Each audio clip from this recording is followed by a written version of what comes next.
Again, my friends, Batman Rambling here. Rob Gusson and I had an exchange of videos here a week back, and one of the subjects that came up that Rob talked about was he had talked about this uh, species or this race of people that he created for one of his game systems, and how much effort, time, and interest that they generated, and how successful they were in this campaign. And it got me thinking of I think a lot of us have probably done. Pretty much most of us have attempted this at one time or another, where we've tried to. I've known a number of people over the years who are not creative enough or creatively driven enough to think outside the box, to add really unique or additional material to their game systems. They go with what's there or what other people come up with because it's simpler, easier, less work, or they just don't have they feel they don't have what it takes to come up with something different and unique. And I'm just curious as to how many of you guys actually tried that and been successful at it. I can think of quite a few different creatures that I've created and a few player character classes that I came up with because we needed to fit a niche for somebody. Now, having been in science fiction games a big chunk of my life, having new alien races is quite common and not unheard of and not overly difficult to do. Although filling in the gaps and making them interesting and making them extraordinary, is a challenge, right? I mean, it's easy to mimic other stuff, but much harder to come up with really original material. Once in a while, we'll stumble across something that's it's absurdly it just comes off as some very very good, and they astound me when I look at it. And probably the best example I have in the 40 odd years that I've been doing this stuff is the Helian. It's Helian. Helians are this prehistoric Stone Age alien species that uh, are female dominated. There's more females than males. The males tend to be lone hunters who, while the females are gatherers and hold the tribes together, the males go out at certain ages and spend most of their time hunting or traveling between tribes, and then eventually come back and either take a mate or whatever, but then go back out and go. They bring in supplies and foodstuffs to support their tribe the best they can. And then when they reach a certain age, or if they get disabled in some manner, they end up basically becoming a second-class citizen of their tribe. And they're okay with it. The females are rambunctious and creative and paranoid to some degree, but have that uber curiosity of the cat. They can become quite comically problematic in any game system.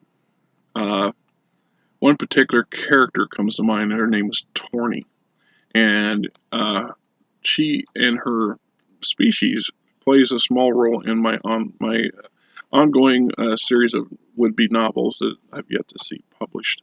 But they bring some comic relief and some serious situations that would otherwise be too serious. Makes it so they're more palatable. The species themselves are this humanoid lizard-based genus. They're not unlike the lizardmen of D&D, but they're more humanoid in appearance, more appealing to the human eye. They don't have that crocodilian, frickin' gecko-looking kind of look to them, but the thing is with the character, I looked at it and I thought, well, at the fly, that's basically what I was modeling after originally, was these lizard people. They're small, they're diminutive, they live on an extremely dry and hostile planet.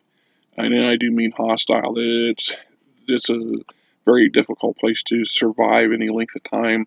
At night, there are these horrific sandstorms that settle on the ground some 50 to 100 meters in depth, and they will literally scour the skin right off of you.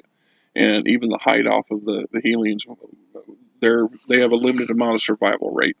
The critters are all designed to be adept at climbing because the planet's covered in these high ridges and plateaus. It's above it's on the plateau tops that most of the tribes live, or in the plateaus themselves in cave systems. That makes the Helians natural climbers and spelunkers. The That way they're above the sandstorms, so it looks like a sea of sand at certain times of the day and night. When you're standing on top of one of these plateaus, you're surrounded by an ocean of moving sand that you don't really want to go into. And there are a handful of predators that actually can actively uh, operate within the higher levels of the sandstorms, and that makes them so that the Helians are constantly on the alert for the fact that everything out there is going to try to eat them if it gets a chance. The ground predators and stuff tend to be very armored or stealthy and operate during the day as opposed to the night, and they all bunker up more or less to survive through the sandstorms. So, see, not only did I create the species themselves, but their native homeworld. And while it's not, quote, Dune, I wasn't trying to make a Dune. I just wanted a very hostile environment that was not conducive to colonizing for humans and to limit the contact for these incredible, curious individuals. And the characters at the time was part of a friend's house who was beta testing my game system, House Hathion. One of his ship captains started to explore this planet and had an encounter with a couple of these Helians. And for whatever reason, the captain brought him back to the capital, and the adventures just never stopped after that. And they were just incredible. The characters took on these NPC characters took on lives of their own. It was crazy how they just were full of stories that needed told, and we couldn't help ourselves. And the nuances behind it, the subtleties, that it just amazed me. And it's almost as if somebody else, much more experienced and creative than me, come up with these people and their actions. Their And the sad part is, I can think of a couple really good stories to share, and yet I'm so not articulated when it comes to this sort of thing. So when I read it to other people, I always feel like I'm not doing it justice, or it sounds much lamer than it does in my head. Because when I read this stuff, it's awesome gold, and other people who've read it just chuckle or laugh or really get it. But when I try to read it to a third party, it comes out like uh, it's hard to slow these people down because they move just about nonstop. So I'll tell you one. It was not the one I was going to do because I had a couple, but they kind of, it's hard to go into them without explaining the reasons why, right? This one's so these two Helian femmes are brought to the capital of the House Hathion, and uh, one of them, as soon as they get off the shuttle from the ship above, uh, one of them is spooked and she bolts. It appears like she throws herself off of the cliff because the capital's spaceport, it's a mountainous planet, and it's built on the side of a mountain ridge. And she appears like she threw herself off. And the protectors that protect the Duke, these are all avians, so they launched themselves off and flew around trying to find her. She had disappeared into some crevices, and she reappears sometime later in the novel, in the stories, uh, through a series of adventures. She's eventually reunited with her sister and the nobles at the house. The Torny, that was Milu, went off the cliff. Torny, she's this would-be shaman, would-be healer, believes in the magic of the rocks, believes that these flying people are obviously angels, except they don't have a religion per se, like religions we know. There were so she's awed by them, but she's not terrified by them. She's not going to uh, let them run her life. She's not going to worship them that in that aspect, but she believes that they're much more superior than her. And technologically speaking, that's true. Intellectually speaking, that's also true. They much more education. She's a primitive Stone Age, but she sees technology as just magic, and some of it's awe-shaking magic, and some of it's just total whatever. So she gets taken to the palace, and they're pampering her. They're trying to understand her. They're trying to breach the communications divide between the two species. Uh, One of the earliest things that they encounter was that biological, physical need that most of us have, including a species who lives on a very hostile environment planet where water is extremely harsh, extremely limited, and very hard thing to get. And so the body, they're physiologically speaking, the Helians have developed a waste removal system that's very compact, so to speak. They do not go to the bathroom very often, and when they do, it's not much. But when they do, they got to go, just like everybody else. And they discover that one of the characters discovers that Horny's basically going to the bathroom in a corner, and they're like, "Oh, you can't have that." So they introduce her to the bathroom, and the bathroom is this high pressure sonic based water friendly system that's high tech, and it's elaborate. It sits inside of its own little alcove inside the bathroom. We call them the freshers, and the bowl of water. Now, first thing the Helion does is realize there's this huge puddle of water sitting in this thing, and it becomes alarmed that there's water, precious water. Now, she's yet to come to terms with the fact that it's a rainy world with lots of water, from an environment where could be a year's worth of water for the whole tribe, and she's appalled by this, and then tries to rescue it from the bowl, which leads to some comic commentary issues and some alarmed other people. And then it's explained to her that it's okay, it's not a problem.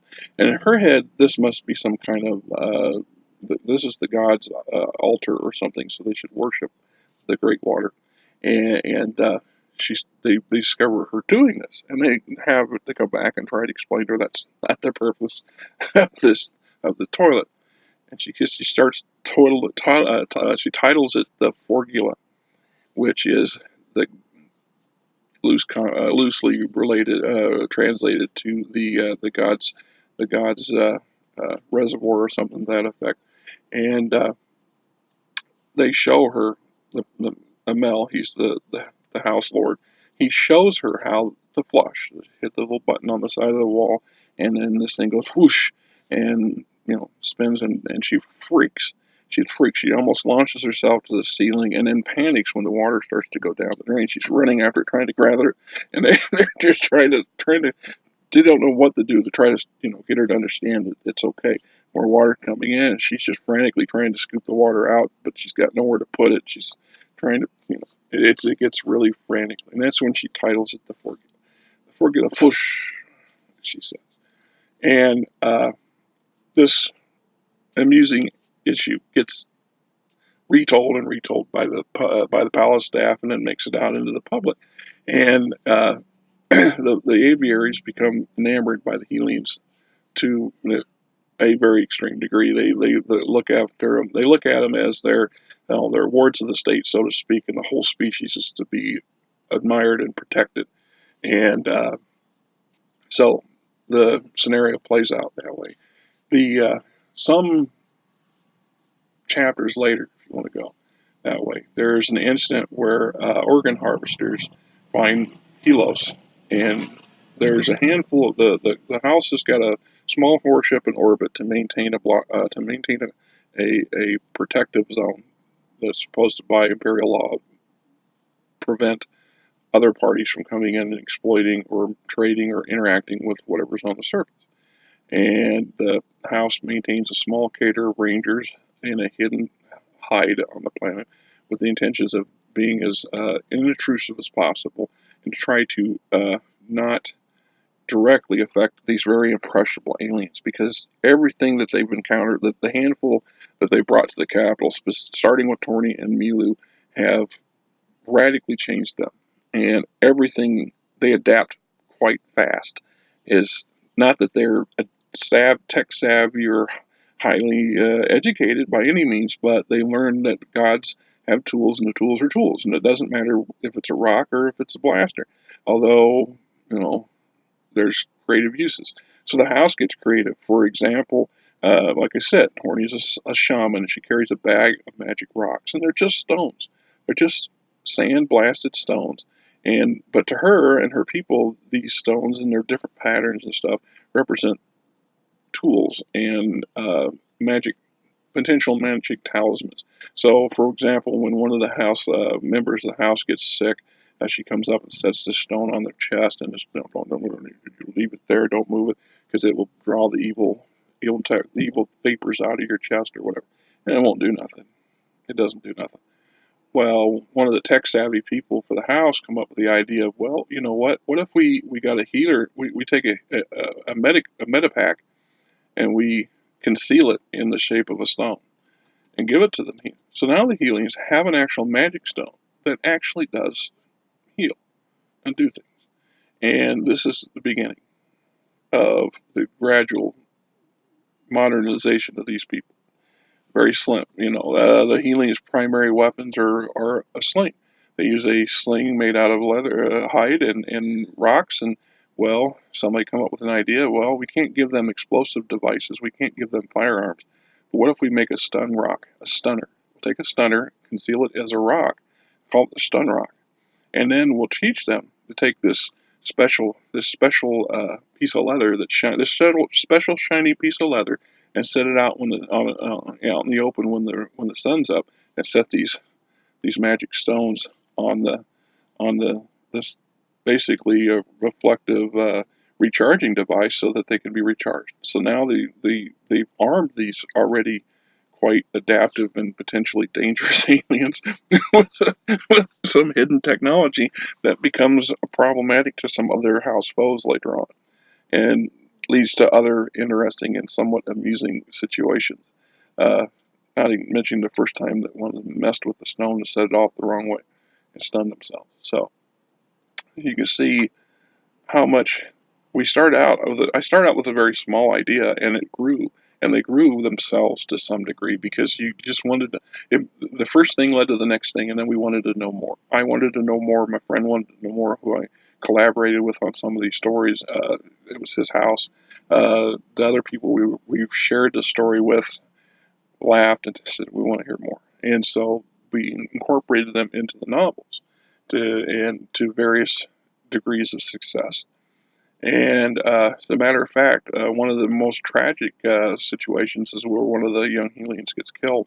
And it's tough as a writer. I mean, you develop these characters you love, and then watch one of them croak. As the hard realities of gaming. We spend so much time, invest so much effort into the story and the backstory and the development of a specific character, only to have them get whacked out. And the longer you play that character, the harder it is, I think. And so it's easy to sit there and say, well, the games are designed with morality and mortality in place, and it's just part of the game. It's another thing to physically feel that sense of loss. It's hard. That's why I think so many people go out of their way to mitigate that situation at all possibility. It wasn't until I started reading Game of Thrones that I really appreciated the dramatic impact of that sort of thing, and I really understood it better. I mean, I always wasn't an advocate of not trying to whack a favorite character of somebody's, but if they made some foolish stuff on their own, or just the bad luck of the roll, sometimes it is what it is. You have to suffer. So like I said, I created this species, and they developed in some pretty spectacular ways. And the fact is, I've played them as characters in other people's games. much to the frustration of some of my fellow gamers. Torny, for example, is obsessed with watermelons, melons of any sort. She comes from a society where everybody shares what meager resources they have, and nobody owns anything. So the idea of walking through a village and there's a farmer selling, his produce, she has no qualms of going up and taking what she wants and walking off with it, and damn the consequences. That's somebody else's problem. Then she gets confused and frustrated when somebody starts yelling agitated at her for walking off with a melon and not paying for it. She don't even understand the concept of money. I think I brought that up before in another video. When I played with one group, they realized when they first divvied up the first set of spoils, they had some low-grade gemstones, and they gave her a couple of them. Next thing you know, she's using them as